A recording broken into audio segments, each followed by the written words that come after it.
ሰላም የሀገሬ ልጆች እንደምናችሁ። ዛሬ ጥብኛ እንደዚህ አድርጌ አዘጋጅቼ ሰርቻለሁኝ። እኔ አሰራሩን አሳያችኋለሁኝ። በጣም ቆንጆ ሆኖ ነው የወጣልኝ።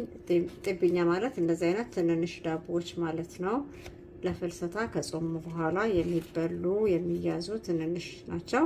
እንደዚህ አይነት ነገሮችን እንዴት አድርገን እንደምንሰራ ነው የሰራሁት። አሁን ወደ አሰራሩ እንገባለን።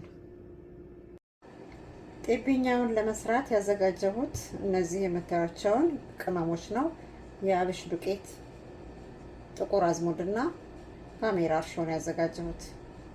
ሌላው ፍርኖ ዱቄት ወይም የስንዴ ዱቄት ያስፈልገናል። እኔ ያዘጋጀሁት ፍርኖ ዱቄት ነው።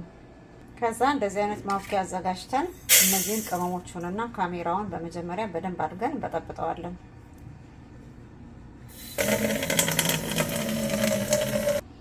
ከዛ ትንሽ ዘይት ጠብ አደርግበታለሁኝ። ዘይት ከእቃው ላይ እንዲለቅልንና ከእጃችን ላይ እንዲለቅልን ነው እንጂ ብዙም አያስፈልገንም ለጥብኛ።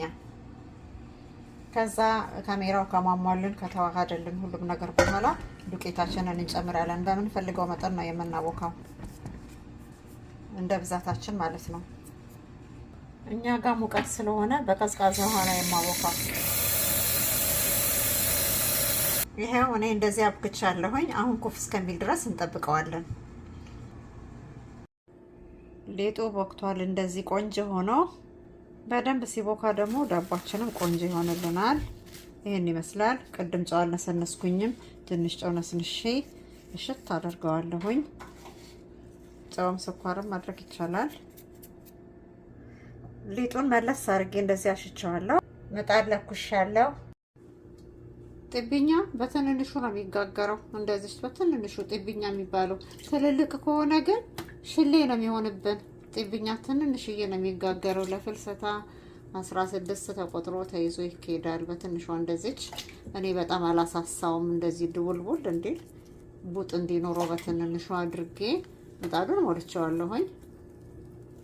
እንደዚች አድርጌ በትንሿ ነው መጋግረው። አሁን አንድ ጊዜ 1 2 3 4 5 6 7 8 9 ብቻ ነው የቻለችልኝ ምጣዷ።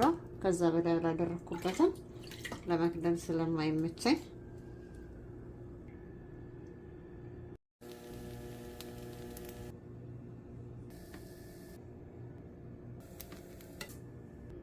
ይሄው ጥብኛ እንደዚህ ተጋግሮ አልቋል።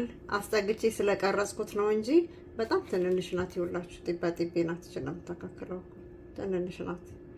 ራቀ ስትል ስትጠጋ ነው ትልቅ የምትሆነው። ትንንሾች ናቸው እነዚህ። ትንንሽ ጥብኛ ተብለው ይጠራሉ። ጥብኛ የሚባሉት ትንንሽ ስለሆነ ነው። እኔ ወፈር አድርጌዋለሁ፣ አላሳሳሁትም ማለቴ ነው። ወፈር አድርጌዋለሁ፣ ግን ሳይዙ እንትኑ ቅርጹ ትንንሽ ናት። እንደዚህ ተደርጎ ይጋገራል። በተለይ ይሄው እኔ እንደዚህ ጥብኛውን ጋግሬ ጨርሻለሁኝ። እናንተም እንደዚህ ጋግሩ። ትንንሽ ናት የሰራሁት አስጠግቼ ስለቀረጽኩት ነው እንጂ እቺ ነው የምታካክለው። ትንንሽ ናት። እንደዚች አይነት ጥብኛ ለፍልሰታ በትንሿ ትጋገርና ትሰጣለች ማለት ነው። ትንንሽ ነው የሚያስፈልገው ለሴርሞኒው ማለት ነው። እቺ የምታካክል ትጋገራለች። ሁሉም ትንንሽ ነው። እንደዚህ አድርጋችሁ ተጠቀሙ። ላይክ አድርጉ፣ ሰብስክራይብ አድርጉ። በተለይ ፍልሰታ ላይ እንደዚህ አይነት 16 ተይዞ ይሄዳል እና ይሄንን እኔ ለቤት ነው ያዘጋጀሁት። እንደዚህ አድርጋችሁ አዘጋጁ። አመሰግናለሁኝ። ደህና ዋሉ።